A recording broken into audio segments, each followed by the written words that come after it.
আমাদের সবার পছন্দের এলএম সাহেব, সাজু দাদা ও তার পাশে ছিলেন সরোয়ার ভাইয়া।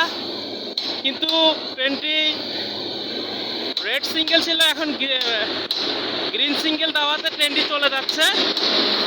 পরবর্তী যাত্রা বিরতি কমলাপুর রেল স্টেশন।